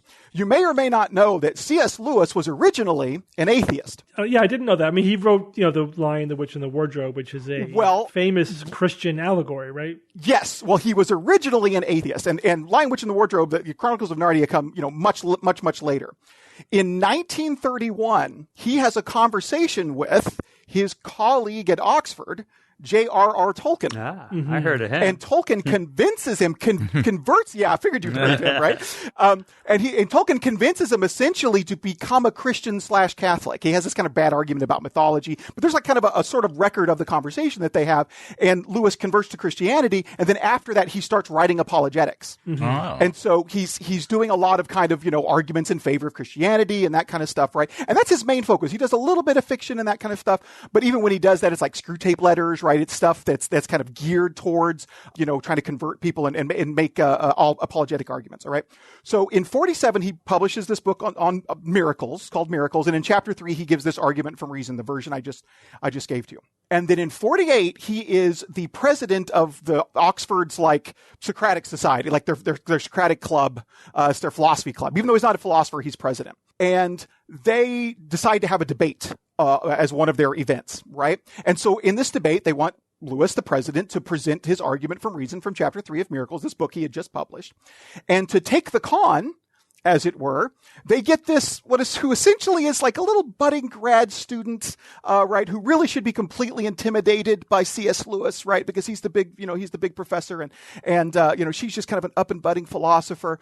But it turns out that it's G.E.M. Anscombe, mm-hmm. who they get to do the other side. And if you don't know, Anscombe turns out to be one of the biggest figures in analytic philosophy of the 20th century. She single-handedly revived virtue ethics with a single paper. She studied under Wittgenstein and translated his works and was authority on it. She's just huge. But at this time, she's like this, a little grad student, and for lack of better terms, hopefully I can use the language here, she hands him his ass. Mm-hmm. Like, she just completely demolishes him. And one of the main things that she points out, one of the things is like, he doesn't even understand what valid means in logic. Like, the argument equivocates on valid, doesn't use it appropriately. But she also points out exactly what Steve just points out, is that, look, it's not, you got a false dichotomy here, right? Like, it can be both, right? In the same way that when I look at a picture of Darth Vader, it reminds me of my childhood for two different reasons. One, because it looks like Darth Vader, but also because it causes a certain kind of causal effect process to go on in my neurons and it brings up childhood memories or whatever. Both of those explanations can be true, and Lewis has just neglected the fact that that is the case. And Lewis he's eviscerated, he's humiliated, a lot of C.S. Lewis fans will deny this, that he was, but in his letters later, he reveals that he was just completely his confidence as an apologist was lost. And so he shifts from doing mainly apologetics and a little bit of fiction to mainly doing fiction and a little apologetics. And the last thing he does Mere Christianity after that, and then he's done with the apologetics. And what he turns to instead writing is the Chronicles of Narnia. And so a lot of C.S. Lewis fans kind of are thankful for this run-in with Anscombe, because had he not been turned his attention because of it we may never got of Chronicles of Narnia, and of course they love the Chronicles of Narnia. But that's the kind of interesting part of it. Like, it's the failure of this argument is partly responsible for the Chronicles of Narnia. Now, he does go on to revise the argument. He admits that it doesn't work and it's the form I just gave you. Yeah. And so he tries to revise it. And so the way that he revises it in 1960, basically what he says is, okay, I admit that they can coexist. Both kind of explanations can coexist at the same time. But in order for knowledge to be justified, the real explanation, the fundamental explanation for why you draw your conclusions has to be the grounds-consequent relation, has the grounds-consequent reasoning. It can't be the physical stuff, right? It can't be the cause-effect explanation. Why? And on naturalism, well, the reason he thinks is because he has this elaborate thing, like the argument he gives in the revised version is basically because it's got to have that. The only way that it's reliable is if you're recognizing premises and that kind of stuff. If it's just the cause effect stuff, it's not reliable. And the ground consequence stuff is has to be part of it. And if it's not, it's not justified. And on naturalism, the grounds consequent reasoning doesn't matter. He calls it a trifle. And why is it a trifle, he says? Because you could subtract it and you wouldn't lose anything. So, like, on naturalism, he thinks that all that really matters is the cause-effect explanation. And if you subtracted the grounds-consequent part of that explanation out, if it just wasn't there at all, well, how could that make a difference? It wouldn't make any difference. The same thing would happen. The cause-effect explanation is still there. And so the same beliefs would be produced, and therefore it's a trifle, and so it doesn't matter. And so it's got to be the ground-consequent part of it. Sounds right? like he's making a category mistake. Yeah, so it might be the way that I objected to it when I wrote on this. Yeah. Was that, I mean, there's a couple of different problems here. Part of the reason he thinks that the cause and effect stuff isn't good enough to produce the knowledge has a little bit to do with evolution. I want to save that for a little bit later because there's another philosopher named Alvin Plantinga who tries to make that version of the argument. So I'll kind of set the evolution part of that aside for now. But the main mistake I think that he makes is not understand this. I think Jay is going to be interested in this because you like philosophical zombies. Am I correct? P zombies. Yeah. P zombies. We've talked about them before. Right. So the mistake that he makes is not recognizing that for most philosophers, the relationship between the mind and brain is what we call supervenient. What that means is that you can't have a change. If X supervenes on Y, you can't have a change in X without some kind of change in Y. The way I always explain this in class is, I'll use another Darth Vader example. In my dorm room in my undergrad, I had a mosaic in my dorm room that was Darth Vader, and what it was composed of was individual frames of the Star Wars original trilogy. Yeah. Right? And Vader emerges from this arrangement of the frames, right? Vader supervenes on the frames. And what that means is that if you wanted Vader to look different, if you wanted him to change color, if you wanted him to turn his head, look a different direction, if you wanted the picture of him to look different, you would have to change the individual frames. You'd have to select different frames and put them in there, right? It's not possible to change Vader without changing the frames. And it is also the case that if the frames are there and arranged as they are, Vader will necessarily emerge. Like Vader will be, you could imagine a world where people don't know what Darth Vader looks like, so they wouldn't know what to call it, but the image would still be there. It makes no sense to ask, is there a logically possible world in which the frames are arranged just as they are, and yet Vader does not appear out of that arrangement? No, necessarily Vader emerges from that. So for a lot of philosophers, when they talk about philosophy of mind, they think the mind's relationship to the brain is this way. That the mind is this property that comes out of the brain that is completely and totally dependent upon it, so much so that the relationship is supervenient. Any change in the mental requires some kind of change in the physical brain. And so when C.S. Lewis says, well, the ground consequent must be a trifle because you could subtract it and nothing would change, the answer is no, you couldn't. If you subtracted the mental, you could only do that by fundamentally changing what's going on the physical level. And if you change that, well, then the same conclusion's not going to be drawn. Mm-hmm. And so he just misunderstands what most philosophers think in regards to this. If as most philosophers think, the mind and brain do have a supervenient relationship, then P-zombies are actually impossible. Right. It makes no sense to think, is there a possible world where our brains are doing exactly what they do, but there's no mind that arises from it? It's like, no, that's not possible any more than you could have the mosaic arranged as it is and not have a Vader emerge from it. Lewis kind of fundamentally misunderstands that aspect of it. Now, an even further revised version of the argument kind of sidesteps that a little bit and just says that, look, in order for the belief that it's produced to be justified, what has to be the case is that the reasoning has to be causally efficacious on the basic level. It has to be the most basic, fundamental explanation for why the conclusion is drawn, and that just can't be the case on naturalism. And the problem with that, and this is something I've after listening to you guys for over 10, 15 years now, I've always wanted to talk to you about this. Okay. The problem with that is he doesn't understand the different kinds of theories, naturalist theories of minds that are out there. And a lot of them, completely naturalist theories of mind, do think that the mental is causally efficacious on the most fundamental basic level. Yeah. Two different versions of this, and I'm kind of speaking generally, but there's a theory of mind called property dualism. It's not substance dualism, it's property dualism. It's a naturalist theory because it only thinks that matter exists. It doesn't have any other substance. The only substance that exists is matter. That's Chalmers, right? Is a property, yes, yeah. Chalmers is very much like a property dualist, where basically the idea is that matter has two different kinds of properties, physical, like location, and then mental, like aboutness and quality, and et cetera. And for property dualists, they think that the mental has causal powers that are not explicable in terms of the individual parts. You can't explain what the mind can do by just explaining how the individual, physical particles are interacting. It has its own unique causal powers. This is a completely natural theory of mind, and yet it has causal powers on the basic level. Another version, and I think after listening to you guys for so long, another version I think is Steve's theory. Given the way I've heard you talk about these kind of things, I think Steve is an identity theorist. Mm-hmm. Identity theorists say that the mind and brain are one in the same thing. They are numerically identical, as the way I explained it to my students. In the same way that Clark Kent is Superman, the mind is the brain. They are one in the same thing. So that when you say that, well, the reason that I, drew such a conclusion is because I reasoned through it and drew that conclusion, that explanation is exactly the same thing as the causal effect, my neurons fired in a certain kind of way explanation. They're one and the same. And so the mental is causally operative on the basic level because it is identical to the physical. Yeah. Right?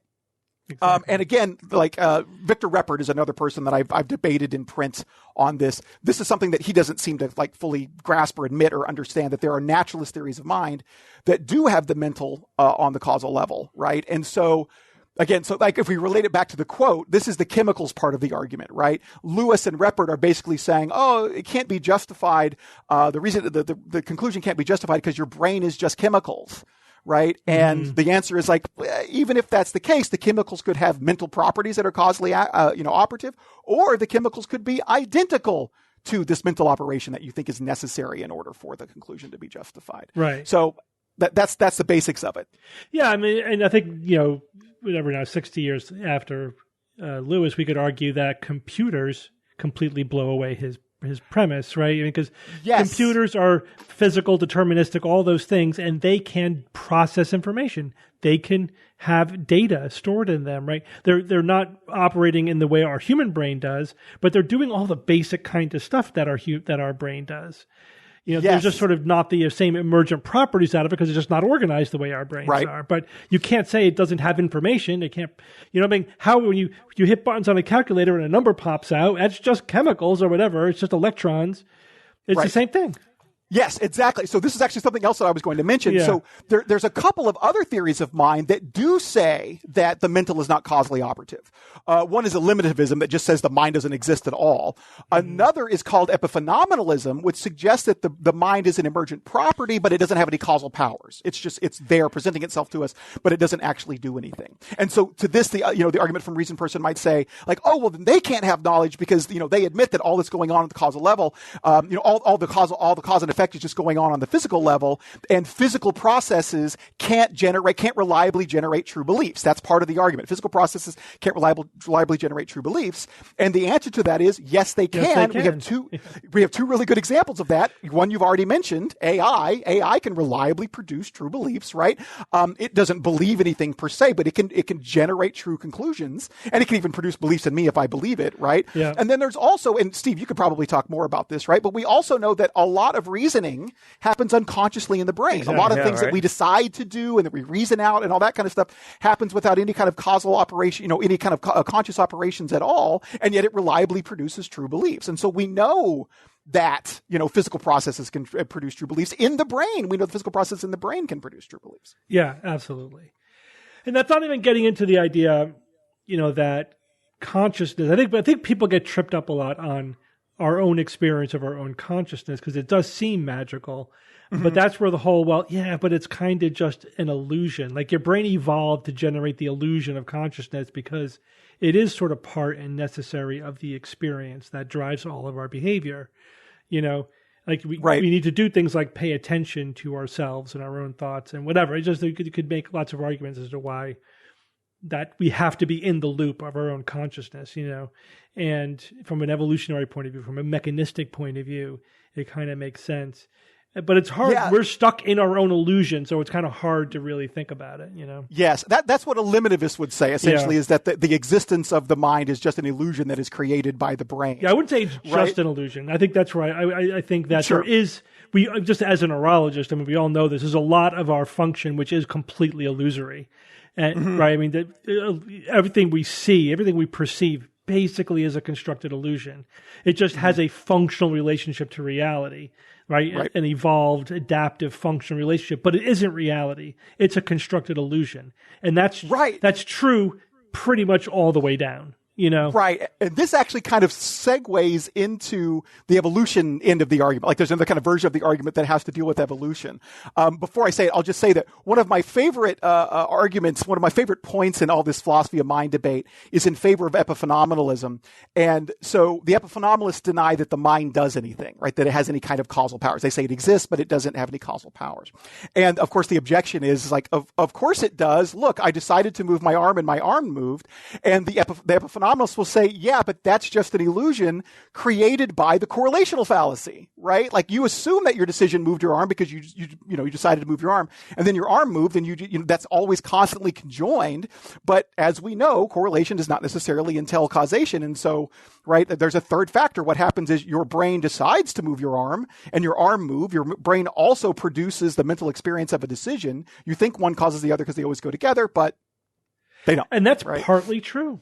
That just from a neurological point of view, that is that the brain functions on some level in that exact way. And we know from certain experiments that we could make people's brains do weird things and they invent a decision-making process for why it happened. Mm-hmm. So there is the illusion of decision-making that we use. But I think, again, just putting on my neuroscientist cap here, not my philosopher cap. And I think that derives from the need for the brain to have internal consistency, right? It said, I did that. I must have decided to do it because I did it. Yep. And there are literally circuits in your brain that actively construct that experience. And when those circuits break down, weird stuff happens. Like you feel like you have an alien hand that you're not in control of. Yes, you know, right. Yeah, so there is absolutely some level where neurologically that's true, but that doesn't mean we don't make decisions. That's the thing. That there's all these things are true at the same time. Yes, right. It definitely raises questions about our free will, but that is different than saying that we don't make decisions. Exactly. The decisions might not be free. But we're still making decisions. And free will is something else that I work on, and I could talk forever about. Yeah, I know. But we've had that conversation. But yeah. Right. So, all right, the evolution argument. Okay, so the other version of it comes from Planet. And again, Lewis kind of hints at this, and then this argument is developed later in the 90s by Alvin Plantinga, who is at the time was a bigwig philosopher at Notre Dame. I think he was at Notre Dame in the 90s. He eventually ends up at Notre Dame. He just retired about a decade ago from Notre Dame, but he's a real bigwig in Christian philosophy. And he developed it even further in like a 2011 book called Where the Conflict Really Lies, Nature, I'm trying to think, Naturalism, Science, and Evolution, something along that line. Sorry, I don't have the exact title there, but the basic idea is that, like, the basic idea behind the book is, well, everybody says that, science and religion are incompatible. Well, what's really incompatible is science and naturalism. That's the kind of the argument that he gives. The way he gives that argument, the idea is this. If he grants, he's not concerned about theories of mind or anything like that. He'll grant supervenience. He'll grant all of that. What he'll say, and he even grants that evolution happened. But what he says is if evolution is the full explanation for everything and for how we evolved, we've got a problem with reason. So what he basically says is this. If evolution is true, then the mechanisms, the neural mechanisms by which you draw conclusions were selected for in the past. That's why you have them, he says.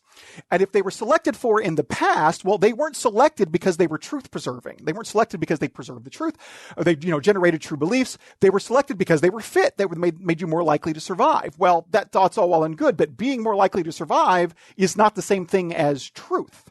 And so on evolution, the neural mechanisms that lead you to reason and thus conclude that evolution is true are these mechanisms that are just make you fit. They don't guarantee truth. And so you can't really trust them. They're not really trustworthy. So they can't provide justification. So they can't provide knowledge that evolution is true. Right. And therefore naturalism, evolution is self-defeating. That's the basic idea. Right. So in my estimation, there are basically three big kind of problems with this argument. All right.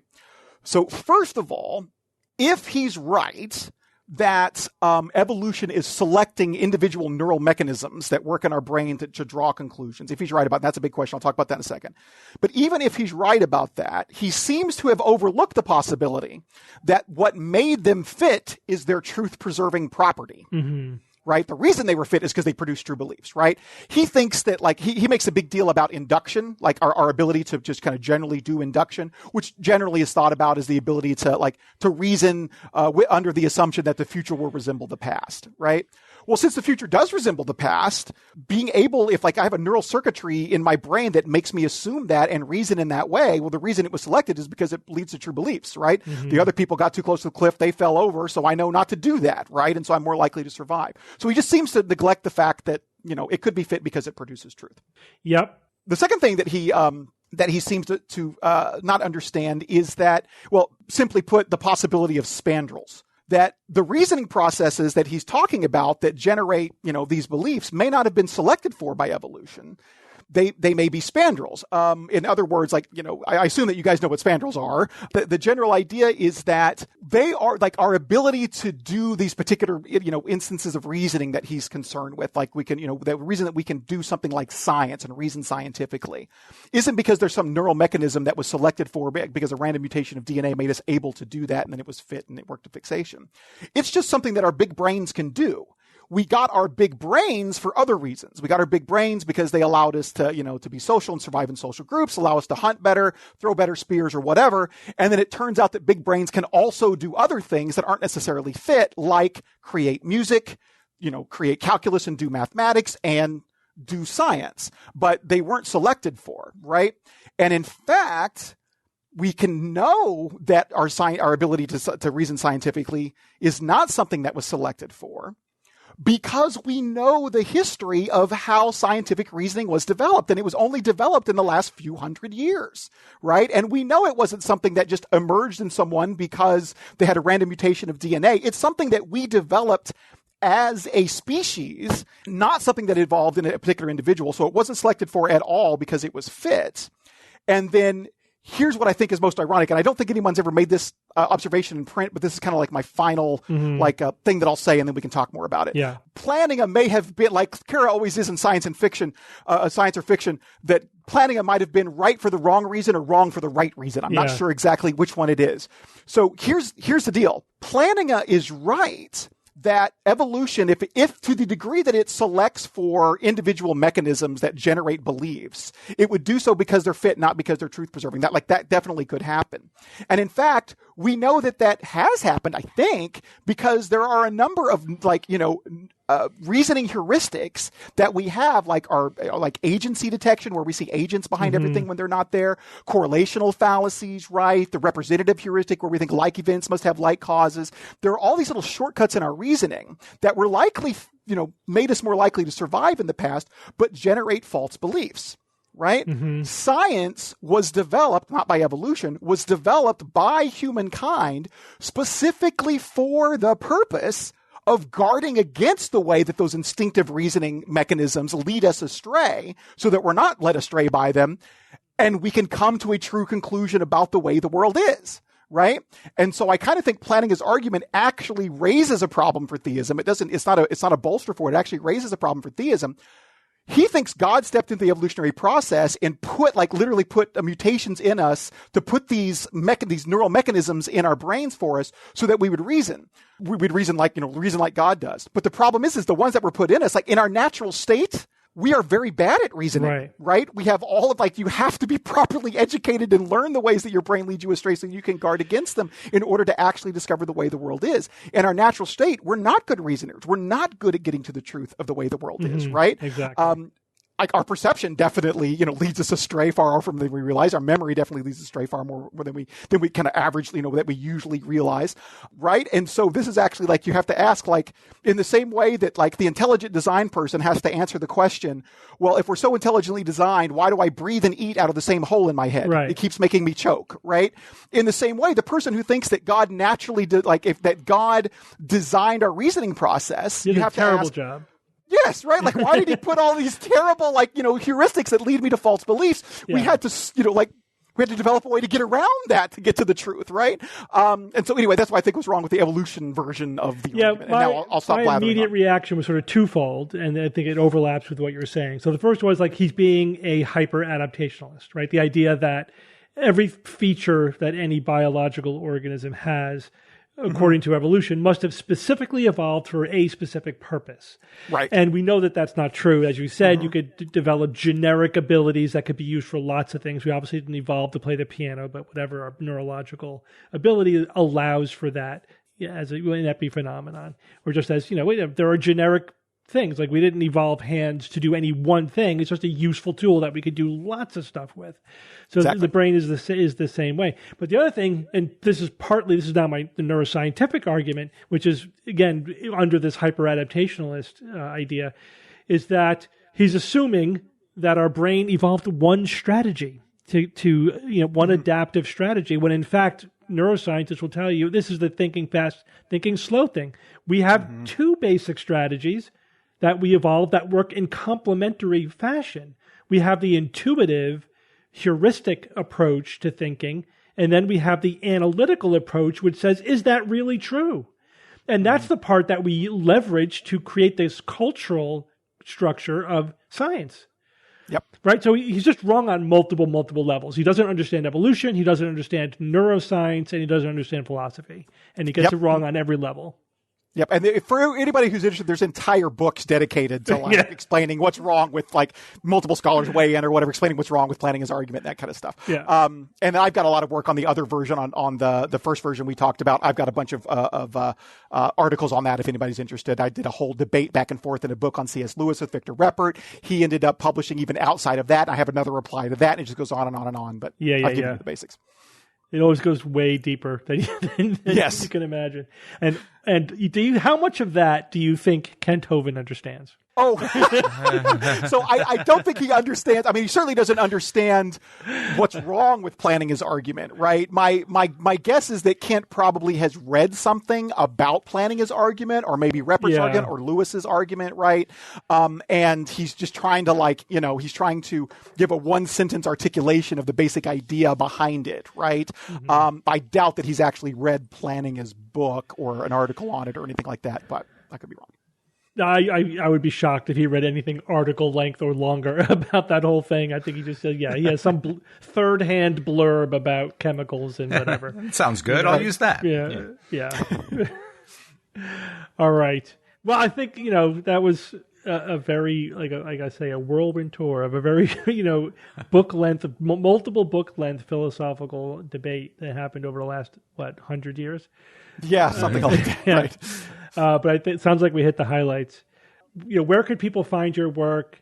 And you have a lot of stuff that you've done for the general population. Tell us about that. Yeah, so almost any of my papers that I've published, especially my academic papers, are available on academia.edu. They should be free there. If they're not, send me an email. I'll send you a copy.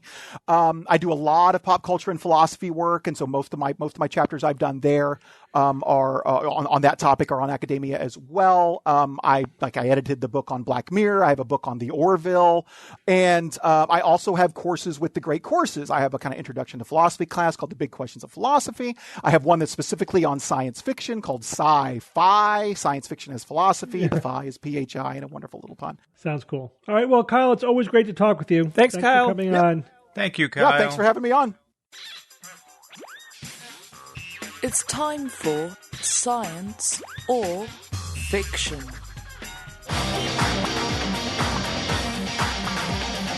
Each week I come up with 3 science news items or facts, 2 real and 1 fake, and I challenge my panel of skeptics to tell me which one is the fake, and our listeners at home are free to play along, which I know most of you do. 3 regular news items this week, no theme. You guys ready? Yeah. Ready. All right, here we go. Item number 1, a new study finds that human redistribution of fresh water has caused the Earth's rotational pole to drift 78.48 centimeters between 1993 and 2010. Item number 2, a recent analysis of the Geminids meteoroid stream indicates that it likely originated from the moon. And item number 3, scientists have developed a wireless muometric navigation system that uses muons from cosmic rays as their reference and can work even deep underground. Muons. Muons. Is it? No, muons. Muons or muons? Yes. Muons. Muons? Yes. I like Evan's answer. Here we go. Moo. All right. Bob, for that, you get to go first. Yep. He knew it. That's why I never. He knew it. God damn your mistake. All right, let's see. New study finds that human redistribution of fresh water has caused the Earth's rotational pull. What? Wow. Yes, we've actually tilted the Earth. That's rotational pull to 78 centimeters. Wow. Okay. Damn. Let's see. The second one, the Geminids came from the moon. Oof. That can't be right, man. Let's see. 3, wireless muometric navigation system. Well, working deep underground for sure. I'm trying to think how you could use them as a reference for navigation. I'm just going to assume that that's possible. The water, water's heavy. All right, the one that just doesn't seem right is the Geminids meteoroid stream. My understanding is that we're pretty sure where that came from. So I'll say that's fiction. Okay, Kara. I might have to go with Bob on this because I don't know what I'm talking about. The first one about the Earth's rotational pole being like us messing with water so much that we've actually shifted the rotational pole sounds bananas to me. But we have done so much horrible damage to this planet. Why not throw that on the pile? Okay, scientists have developed a wireless muometric navigation system. What? That uses muons from cosmic rays as their reference and can work even deep underground. Sure, I don't know. Yeah, so it's like GPS with muons, basically. Yeah, because words. I have no idea. I think that I think I actually do have to go with Bob on this because the Geminid meteor shower is like from really far away, right? It's not from the moon. That seems bad. That can't be right. I'm going to go with Bob. Okay, Jay. All right, the first one here. A new study finds that human redistribution of fresh water has caused the Earth's rotational pole to drift. That one doesn't sound right to me. I don't think that humans have had that much of an effect on the distribution of fresh water. That's interesting. I don't know. I just don't see it. Even a lot of water for humans is not a lot of water for the Earth. A recent analysis of the Geminids meteoroid stream indicate that it is likely originated from the moon. I think that one is science. And the third one, scientists have developed a wireless muometric. Muometric. Muometric. Say it the way you said it's so much better. We need 5 different pronunciations, it's one so for much each better. of us. I love it. Muometric navigation system that uses muons from cosmic rays. Muons. Bob and I are Team Muon. Yeah, no. What team are Jay you and on? Steve are Team Muon. I got corrected for it. So Brian Wecht corrected us on that, didn't he? yeah, no, he didn't correct you. He corrected me. Yes, he corrected you on that. Okay. After analyzing these 3 news items, I'm going to say that the redistribution of fresh water is the fake. Okay, and Evan. This is fun. I got to come up with a different way to say muon or muon. Well, he did it great already. Wow, is that what he said? I love that. Muometric. It does seem odd that humans, we're so good at, messing things up on this planet.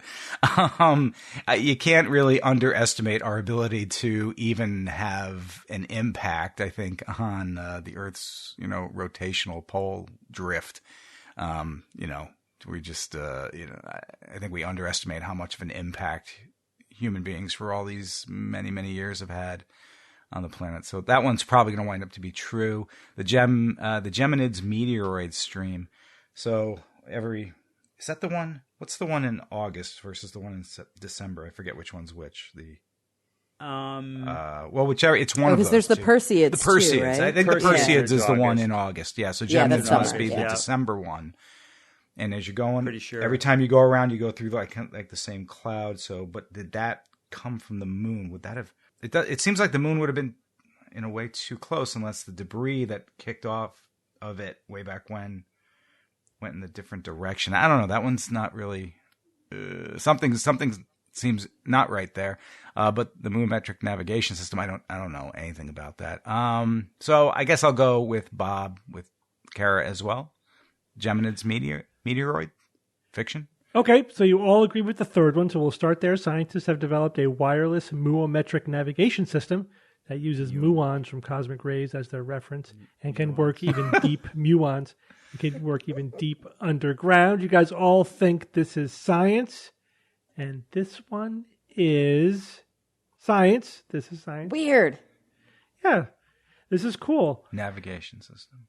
Yeah, so it's like GPS, but it's not global. It is localized so you think, how does this work? But best I could tell, what they do is the angle. Yeah, so they have 4 reference detectors, and then you have let's say above ground, right? You have these 4 reference detectors, and then you take your localized detector, your portable one, with you, whether you're mapping out a tunnel or deep in a basement or you're whatever in a cavern system, or whatever is underground that you need to map out or document where you're going.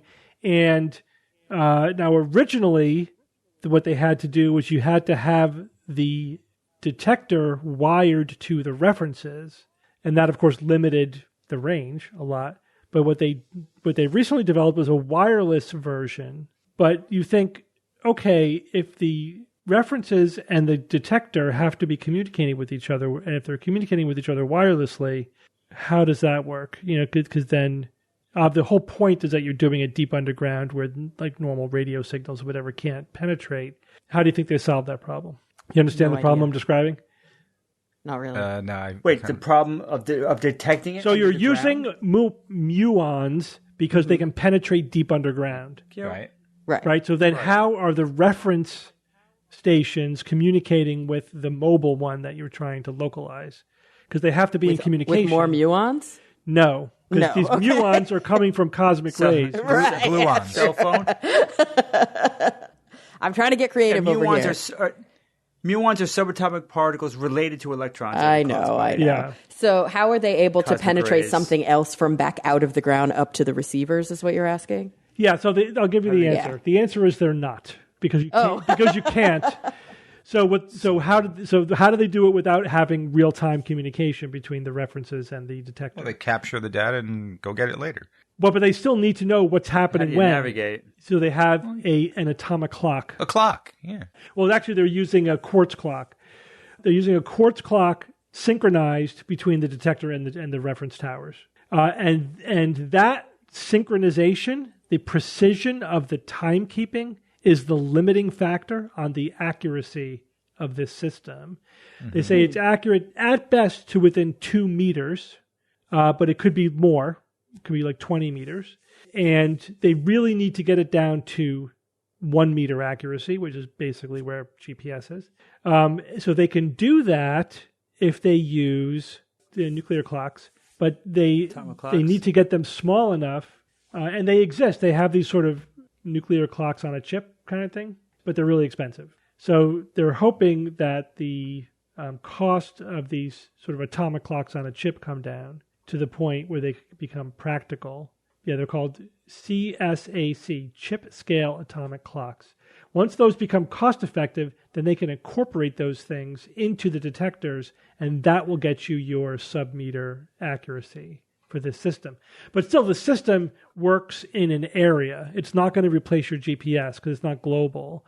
But it could work, if, let's say, there is an earthquake and people get buried underground, whatever, you can set this up so that you can then start locating things underground. Or you could do it to map out a volcano, system, a volcanic system, or you could map out a cave system or whatever for specific like geological applications or mapping out underground tunnels or whatever. That's what it would be used for.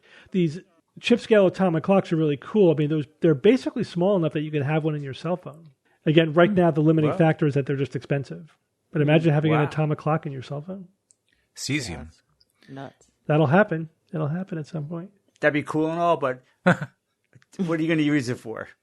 To keep time? I don't know. Yeah. Navigate. Really accurate time. All right. Navigate underground. I am 1 attosecond late. You're fired. But all right. But the thing is, Bob, people will leverage it to do this kind of stuff. It's not that you need the time to be that accurate, but if everyone's cell phone had the exact same time accurate within to that small degree, what applications can leverage off of that? That's the thing. Maybe it will make your GPS way more accurate, for example. It'll allow your GPS to work even in crowded cities or in places where it doesn't usually work because you could tell that you're at a higher altitude because your clock is going at a different speed than somebody closer. Yeah, sometimes when I'm on a road and there's a parallel road to me, it will say confused. I'm on the other road, not the road I'm actually Or you drive under an underpass and it thinks you're on the overpass. Yeah. No, they've got atomic clocks so accurate that if you put one like a couple feet higher on the wall, for example, or on a higher shelf, time will diverge. Yeah, the height has gravitational time dilation. So that'd be an altimeter. All right, let's go back to number 2. A recent analysis of the Geminids meteoroid stream indicates that it likely originated from the moon. Jay, you think this one is science? Everyone else thinks this one is the fiction. Now, Kara, I wasn't sure what point you were trying to make when you said that the Geminids are far away, because we passed through them. That's why it's a meteor shower, right? So they come from really far away. What does that mean? It has to be from something. It has to be from something in an orbit that crosses Earth's orbit, right? Right. So it's like a dust cloud we pass through every time. That's why every December we pass through this cloud. It definitely happened from a long time ago. Right, but I think it was from a really long time ago, so I don't think. So that's and Bob, you were wrong. We don't really know, prior to this study where they did come from. It's kind of a mystery. The mystery is that most, of these meteoroid streams come from comets, because when the comets get close to the sun, they put out a comet tail. Right. And then there's a lot of dust and other stuff in the tail. And then that just basically creates this orbit of debris that whenever the Earth passes through it, we get a meteor shower, right? Yeah, that's what I meant when I said we know where they came from, not moon. But it's not that. But the Geminids did not come from a comet. Okay. But they also did not come from the moon. So this is a fiction. Ah. So again, little right for the wrong reason again. But So where'd it come from? Story of our life. what the analysis found was that it probably came from an asteroid, but not a comet. And the question has been, well, we're seeing just an asteroid on the path of the Geminid meteor stream, not a comet. So one hypothesis was, well, maybe it was a comet, but it lost all its volatiles, and now we're just seeing the core left behind. Yeah. But that's probably not true.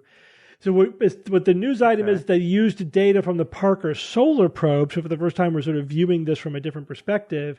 And they concluded that, well, probably it was a catastrophic event, like another asteroid smacked into it, threw up the debris, and that's the meteoroid stream. Is from some catastrophic event. They modeled it, and the data fits best with that model, as opposed to it's a comet core, which was sort of the other hypothesis. That's the news item. I just made up the bit about the moon. Okay, let's go back to number one. A new study finds that human redistribution of fresh water has caused the Earth's rotational pole to drift 78.48 centimeters between 1993 and 2010. Yeah. That is science. Science, baby. Now, how much water do you think we've redistributed over that period of time? No idea. Gallons. Yeah. Gallons. Oh, quarts and quarts. 2,150 gigatons. That's Wow. The weight of water. that's the weight of the water. Why did they say 2,000 gigatons? Say 2 teratons. Yeah, they should say that. You're right. Come on. 2.15 teratons of fresh water. And what we're doing is we're basically pulling it out of the ground, and it's eventually finding its way into the oceans, right? So it's being redistributed from, say, under the continent to the oceans. And in fact, it's partially responsible for global sea level rise. Of 6.24 millimeters of our recent ocean rising has been due to this, because we're putting fresh water in the oceans. The rest is coming from glacier melt and the poles melting, the north, the North Pole melting and stuff. So what they did was they modeled like where the water distribution due to global warming. They modeled it without the human groundwater redistribution, and it was off by a little bit. The observed tilt of the axis was off from the predicted tilt, but then when they added the water. The groundwater redistribution, it perfectly aligned. So it explains, if you have to include all of the water redistribution, including the fact that we're pulling fresh water out of the ground and it's winding up in the oceans. And then that model matched observation in terms of the tilt of the Earth. And if you're interested, the Earth's rotational pole has moved 78.48 centimeters towards 64.16 degrees east. That's where it's moving towards, in case that matters to you for some reason. But yeah, it's always interesting. Like, you think like we could change the Earth's tilt by moving stuff around. I mean, unbelievable. But 2.15 teratons is a lot. Anything 8 billion people do is a lot. It's, Sure is over a long period of time too. I don't think it's having it that. I don't think the tilting of the Earth is going to have any problem, but just centimeters. Yeah, not just 78 centimeters. But but the fact that I didn't realize that we're actually contributing to sea level rise. That this water distribution is contributing to sea level rise. The other thing, which is something I always was sort of niggling in the back of my mind, which is when we talk about we're using up all of our fresh water. But I always thought, well, doesn't the fresh water just come back? Doesn't it get eventually recycled? But I guess no. I guess a lot of it is ending up in the ocean. That's a one-way trip. That we are losing fresh water because it's starting out as fresh water in reserves. And then it's becoming salinated. And it's ending up in the ocean. Yeah, so now it's salinated water. So that's why we need water desalination in order to sort of reclaim it. But that takes a lot of energy. No. Which then, doesn't help if we're burning coal to desalinate our water. There are other ways of doing it, but it's just it's hard to do a lot of it. Do you guys remember when they were talking about like chipping off a glacier from the North Pole and bringing it south to for a fresh water supply? That wouldn't help this problem, of course, but that was kind of a desperate maneuver. I don't think we ever did anything like that, though, did we? No, move an iceberg around. And now, like one of the other sort of giant engineering projects they're talking about to deal with like drought along the west coast of the U.S. is just to build a giant pipeline from the east to the west, so we could whenever we get flooding in the east, we just shunt the water all the way over to the west coast and refill their aquifers. But I don't know if that'll ever happen. So yeah, good job, everyone. Jay saved me from a sweep. Thank you. Yep. All right, Evan, give us a quote. All photographs are memento mori. To take a photograph is to participate in another person's mortality, vulnerability, mutability. Precisely by slicing out this moment and freezing it, all photographs testify to time's relentless melt. It's a quote from Susan Sontag. What this quote reminds me of is the importance of photography. Could you imagine a world or a life in which there is no photographs, or there's no right, and maybe just simply drawings, whatever, charcoal drawings and things. I mean, how different would our perception of everything be without photography? I know. Like my most treasured possessions are like pictures of my children when they were little kids. Oh, absolutely! My gosh, that would suck not to have access to that in movies and everything as well. But I mean, just the thousands and thousands of pictures. And we're living, among the first, generations that have that, that actually have that photographic documentation of our lives, And it does also serve that purpose of, you see how old you're getting. You can see exactly how much you've aged along the way. It reminds me of there's a comedian who said, I love it when people say, this is a picture of me when I was younger. Like, all pictures of you are pictures of you when you were younger. It's Mitch Hedberg, baby. Is that it? Yeah, show me Mitch Hedberg. Show me a picture of you when you were older, and I'll be impressed. Yeah. It's true. But at least we can capture it in these moments in photography. So important. So important. Yeah, it's interesting because you think that video is a better way of documenting a moment in time. And in many ways, it is. But there is something about a photograph that can capture something that video doesn't capture. Right, because it's more curated than a video. Yeah, it is. There is something in a moment that's frozen that can communicate things, which just video doesn't communicate. It's different. It's different, yeah. It is different. It is very different. Okay, well, thank you all for joining me this week. You got it. Thanks, Steve. Thanks, Steve. And until next week, this is your Skeptic's Guide to the Universe.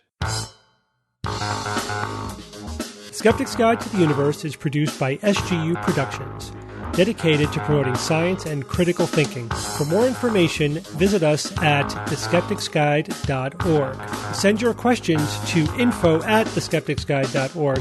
And if you would like to support the show and all the work that we do, go to patreon.com/skepticsguide and consider becoming a patron and becoming part of the SGU community. Our listeners and supporters are what make SGU possible.